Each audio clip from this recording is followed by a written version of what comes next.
మన దాయాది దేశం పాకిస్తాన్లో క్రైమ్ రేట్ గురించి ప్రత్యేకంగా చెప్పనక్కర్లేదు. అక్కడి ప్రజలకే సరైన భద్రత ఉండదు. ఇక విదేశాల నుంచి వెళ్లేవారు అతి జాగ్రత్తగా ఉండాల్సిన పరిస్థితులు. ఎప్పుడేం జరుగుతుందో తెలియదు. ఈ నేపథ్యంలో టూరిస్టులు కూడా పెద్దగా ఆ దేశానికి వెళ్లరు. అయితే జర్మన్కు చెందిన ఓ వ్యక్తి మాత్రం సైకిల్పై పాకిస్తాన్ చేరుకున్నాడు. అక్కడ పర్యటిస్తున్నాడు. ఈ నేపథ్యంలోనే కొందరు దుండగులు అతడి వద్ద ఉన్న విలువైన వస్తువులను దోచుకున్నారు. బాధితుడి ఫిర్యాదుతో కేసు నమోదు చేసిన పోలీసులు దర్యాప్తు చేశారు. చివరకు నిందితులను పట్టుకున్నారు. దర్యాప్తులో సంచలన విషయాలు బయటపడ్డాయి. జర్మనీకి చెందిన బెర్గ్ ఫ్లోరిన్ అనే పర్యాటకుడు పాకిస్తాన్లో పర్యటించేందుకు వెళ్ళాడు.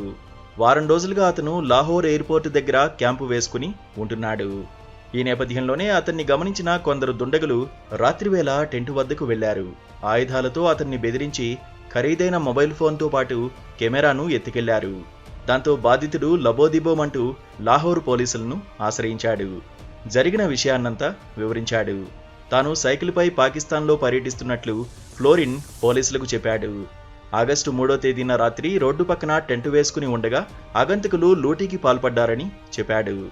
బాధితుడి ఫిర్యాదు మేరకు పోలీసులు కేసు నమోదు చేసి దర్యాప్తు చేపట్టారు. 4 రోజుల్లోనే జర్మనీ టూరిస్టును దోచుకున్న లూటీ కేసును ఛేదించారు. సమగ్ర విచారణ తర్వాత నిందితులను గుర్తించారు పోలీసులు. లూటీ కేసులో మొత్తం 7గురిని అరెస్ట్ చేశారు.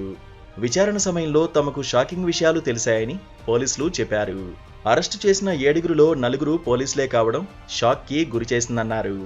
3 దొంగలతో పోలీసులు జతకట్టారని వెల్లడించారు. అంతకుముందు ఇలాంటి దోపిడీలకు పాల్పడ్డారా అనే కోణంలో కూడా దర్యాప్తు చేస్తున్నామని చెప్పారు. పాకిస్తాన్లో జరిగిన ఈ సంఘటనకు సంబంధించిన వార్త సోషల్ మీడియాలో వైరల్ అయింది. ఇతర దేశాలకు చెందిన వారు జర్మన్ టూరిస్టుపై జాలి చూపిస్తున్నారు. మరోవైపు పాక్ పోలీసులే చోరీకి పాల్పడడంపై తీవ్ర విమర్శలు చేస్తున్నారు.